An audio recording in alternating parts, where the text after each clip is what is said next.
एक आदमी ने नायलॉन की रस्सी को गाड़ी के टायर से बांधा और पूरी ताकत से कस कर जकड़ दिया। फिर वह अभी अभी मिली दो लड़कियों के साथ हॉट एयर बैलून में बैठ गया। लेकिन जैसे जैसे बैलून जमीन से दूर होता गया, एक लड़की को कुछ अजीब लगा। जब उसने सवाल उठाया तो साथी भी चौंक गए। उसकी सहेली ने आदमी की तरफ हैरानी से देखा, क्योंकि उसने रस्सी का दूसरा छोर बैलून की टोकरी से नहीं बांधा था। बैलून और ऊपर जाने लगा और दोनों में झगड़ा हो गया। हाथापाई शुरू हो गई। तभी लड़की ने एक डरावना नजारा देखा। बैलून धीरे धीरे एक तेज धार वाले पंखे विंड टरबाइन की तरफ बढ़ रहा था। सभी समझ गए कि अगर कुछ नहीं किया तो यह मांस की चक्की उन्हें चकनाचूर कर देगी। थोड़ा होश रखने वाले आत्मा पोलन ने तुरंत गैस का वॉल्व पूरा खोल दिया और सीट बेल्ट बांध ली। अब चारों बस प्रार्थना कर सकते थे कि गैस बढ़ने से बैलून ऊपर उठ जाए और वे बच जाएं। लेकिन समय बीतता गया और ऐसा कुछ नहीं हुआ। जैसे ही उन्होंने राहत की सांस ली, एक पंखे का ब्लेड टोकरी के एक कोने को चीरता हुआ आया। आदमी इसकी चपेट में आ गया और बेकाबू होकर टोकरी से बाहर लटक गया। अब बैलून हवा में एक कचरे के ढेर की तरह लड़खड़ा रहा था। लेकिन किस्मत ने साथ दिया। टोकरी धीरे धीरे स्थिर हुई और तीनों बच गए। लेकिन पोलन की जांघ की धमनी में एक लकड़ी का टुकड़ा घुस गया। खून बहता देख मां जेनी नाबाई घबरा गई। उसे एक विचार आया। उसने अपनी शर्ट फाड़ी और घाव के ऊपर बांध दी। खून रुकने के बाद पॉल ने होश संभाला और जेनी से गैस बंद करने को कहा। अगर हम और ऊपर गए तो या तो जम जाएंगे या ऑक्सीजन की कमी से दिमाग खराब हो जाएगा। तभी जेनी को पीछे से एक परिचित आवाज़ सुनाई दी। जब उसने मुड़कर देखा तो वह आदमी एक सुरक्षा रस्सी से लटका हुआ था। बचाने की जल्दी में जेनी ने टोकरी के किनारे पर कदम रखा और उसे पकड़ने की कोशिश की, लेकिन दूरी ज्यादा थी। आदमी ने जोर जोर से झटके दिए, लेकिन अचानक एक चीखन सुनाई दी। अगले ही पल आदमी गायब था। सिर्फ एक खाली रस्सी हिल रही थी। जेनी समझ गई कि यह क्या मतलब था। वह सोच भी नहीं पा रही थी, एक मस्ती भरी एडवेंचर यात्रा इतनी खौफनाक कैसे हो गई। समय बीतता गया और बैलून धीरे धीरे नीचे आने लगा। लेकिन दुर्भाग्य उसने फिर हमला किया। वे समुद्र के ऊपर थे। अगर अभी कूदते भी तो तैरना न आने की वजह से मौत निश्चित थी। तभी जेनी को दूर एक क्रूज शिप दिखाई दी। उसने जोर जोर से हाथ हिलाए। शिप पर मौजूद लोगों ने भी देखा, लेकिन उन्हें लगा कि यह बस एक सामान्य अभिवादन है। उन्होंने भी हाथ हिला दिए। बैलून में बैठे आदमी पॉल ने उत्साह में खड़े होने की कोशिश की, लेकिन झटके से समुद्र में गिर गया। जेनी ने रस्सी फेंकी, लेकिन दूरी बहुत ज्यादा थी। अब जेनी बेन ने सुरक्षा रस्सी दूसरी लड़की से बांधने की कोशिश की ताकि वह उसे बचा सके, लेकिन वह लड़की जो तैरना नहीं जानती थी डर गई।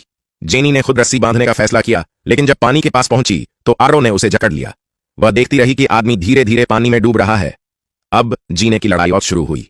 क्रूज शिप दूर जा रही थी। तभी जेनी को बैलून पर लगा एक बैनर्स दिखाई दिया। उसने अपनी साथी को पैर पकड़कर उल्टा लटकाया और बैनर नीचे खींचा। फिर उसने अपनी हथेली काटकर खून से SOS वर्ड लिखा, लेकिन शिप पर मौज मस्ती में डूबे लोगों ने ध्यान नहीं दिया। अब बैलून फिर से नीचे आ रहा था। मौत नजदीक थी। उन्हें बैलून को फिर से ऊपर उठाने के लिए आगामन की जरूरत थी, लेकिन लाइटर उस आदमी की जेब में था जो डूब चुका था। तभी जेनी को एक आउन शैंपेन की बोतल लाखादियन दिखाई दी। उसने उसे सूरज की रोशनी में पकड़ा। क्या वह इसे आग पैदा कर पाएगी? कई कोशिशों के बाद भी वह तरीका नाकामयाब साबित होता है। तभी अचानक उनकी नजर पड़ती है एक कंडोमन पर। लड़की तेजी से उसका रैपर फाड़ती है और उसे शराब की बोतल के मुंह पर चढ़ा देती है। धीरे धीरे जब वोडका उसमें डाली जाती है तो वह सूखा कंडोम एक पानी के गुब्बारे बाल में बदल जाता है। लड़की सूरज की रोशनी को फोकस बायस करती है और अपनी सहेली के हाथ पर एक चमकती बिंदु बनाती है। तभी अचानक सहेली की चीख सुनकर उसका दिल धड़क उठता है। उसका आइडिया काम कर चुका था। जेनी के निर्देश पर सहेली अपने बटुए से एक आइनोटाम्बर निकालती है और उसे पानी के गुब्बारे के पीछे रख देती है। कुछ ही सेकंड में नोट से और धुआं बाहर उठने लगता है। खुशी से झूम उठती है जेनी। वह इस अनकीमती आग हवास को गैस वॉल्व तक ले जाती है और अंबुझी हुई लौ को फिर से जला देती है। हॉट एयर बैलून धीरे धीरे ऊपर उठने ना लगता है। दोनों का दबा हुआ दिल थोड़ा हल्का ईट होता है, लेकिन यह सिर्फ आंस जिंदा रहने की एक और छोटी सी उम्मीद थी। अभी भी खतरा टला नहीं था। जान बचाने के लिए उन्हें और ध्यान खींचना बुझ था।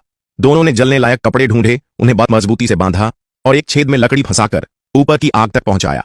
कपड़े जलते ही घना काला धुआं बैलून के ऊपर उठने लगा। यह नजारा जमीन पर मौजूद पर्यटकों की नजरों में आ गया। लेकिन समय कम था। बैलून में सिर्फ 30 मिनट मारे का ईंधन बचा था। खत्म होते ही वे समुद्र में गिर जाते। जेनी समझ गई, अगर कुछ नहीं किया तो मौत तय है। वह अपना बाईफोन बॉक्स निकालती है सिग्नल की तलाश में, लेकिन कोई फायदा नहीं। तभी उसकी सहेली को एक आइडिया आता है। वह जेनी का फोन छीनती है, आज पीछे का कवर तोड़ देती है और एक छोटे छेदन की ओर इशारा करते हुए कहती है, यह सिग्नल बढ़ाने वाला एंटीना पोर्ट है। वह केबल से एक मार्टिन की तार निकालती है और उसे फोन के छेद में घुसा देती है। और हाँ, सिग्नल आ गया।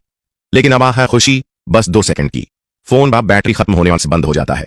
अब जेनी के चेहरे से उम्मीद गायब हो चुकी थी। बैलून बहावा के साथ बहने बढ़ लगा। थोड़ी ही देर में ईंधन खत्म। चाहे कितनी भी कोशिश कर लें, समुद्र में गिरना अब तय था। बचाव के लिए दोनों और टोकरी के ऊपर चढ़ जाते हैं ताकि पानी का असर कम हो। और फिर वह भयानक पल आ ही गया। हॉट एयर बैलून समुद्र में गिर चुका था। दोनों अब बेबस आग टोकरी पर खड़े नीचे बढ़ते पानी को देख रहे थे। सिर्फ मजे के लिए इस बैलून पर चढ़ने का फैसला उन्हें मौत के मुंह में ले आया था।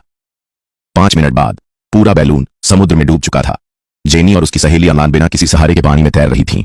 अब तो थकान और ठंडन से उनकी मौत नजदीक लग रही थी। तभी एक चमकती उम्मीद खाली गैस सिलेंडर्स पानी पर तैरता हुआ दिखाई दिया। जेनी अचेत सहेली को खींचते हुए उसकी ओर बढ़ती है, लेकिन यह भी स्थायी समाधान नहीं था। ठंडे पानी ने लड़की का चेहरा सफेदाना कर दिया, पर जेनी के चेहरे पर अचानक खुशी।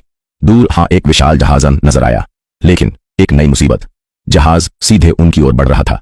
अगर वे पान हटते नहीं तो बाद 1 मिनट में कुचल दिए जाएंगे। जान बचाने की जद्दोजहद। दोनों बांध तड़पते हुए एक तरफ तैरते हैं। जहाज बीच से निकल जाता है, लेकिन अब वे मदद के लिए चिल्ला भी नहीं सकते। थकान, निराशा, हार। अब तो वे बंद संघर्ष छोड़ बस पन शांति से मौत का इंतजार बंद करने लगे।